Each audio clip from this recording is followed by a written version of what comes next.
This is for the Arduino portion of the engine boring machine for the customer Johnny. This is the Arduino code with all of the pin assignments and the PWM output.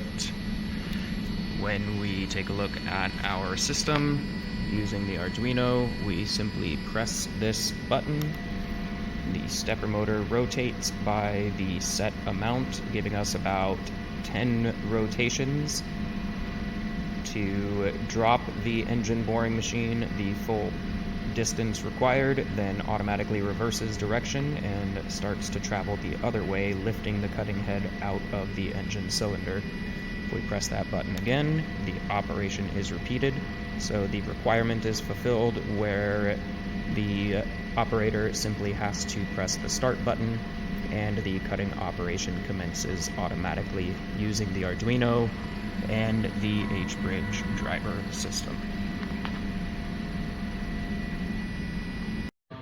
This is the main program for our control system.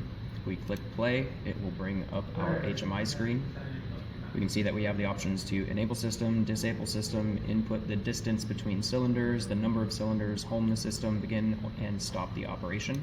So if we go ahead and enable the system, typically the cylinders will be 100 millimeters apart, and typically there will be 4 cylinders. So we can begin by homing the system, which will send it all the way back to its limit of travel. When we begin the operation, it will automatically move 15 centimeters scaled to the first boring operation. It takes 10 seconds total to travel up and down to complete the boring operation. Then it will take 3 seconds to travel to the next cylinder. Again, the travel is scaled since our ball screw is 1/3 the size of the actual application. It moves by 1/3 of the defined distance in the user interface. And we will allow it to complete the next 2 operations.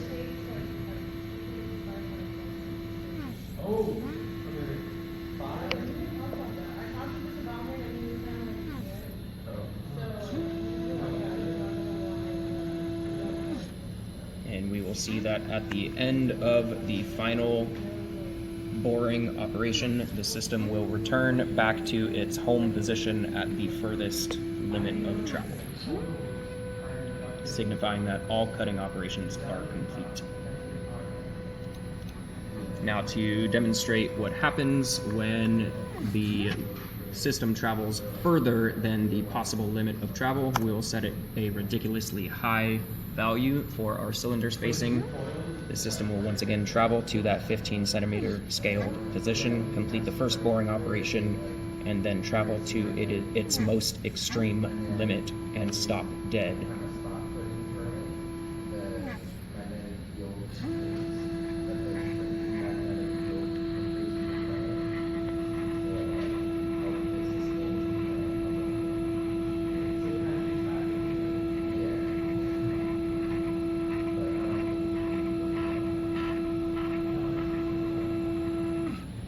Now the system has reached its most extreme limit of travel, so we will send it back to its home position.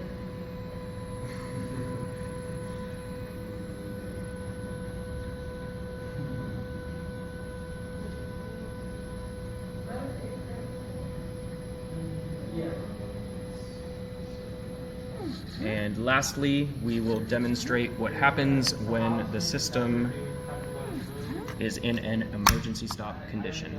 All power is cut. When the emergency stop button is pressed, the system stops in its tracks and the entire thing must be reset manually to be able to resume operations.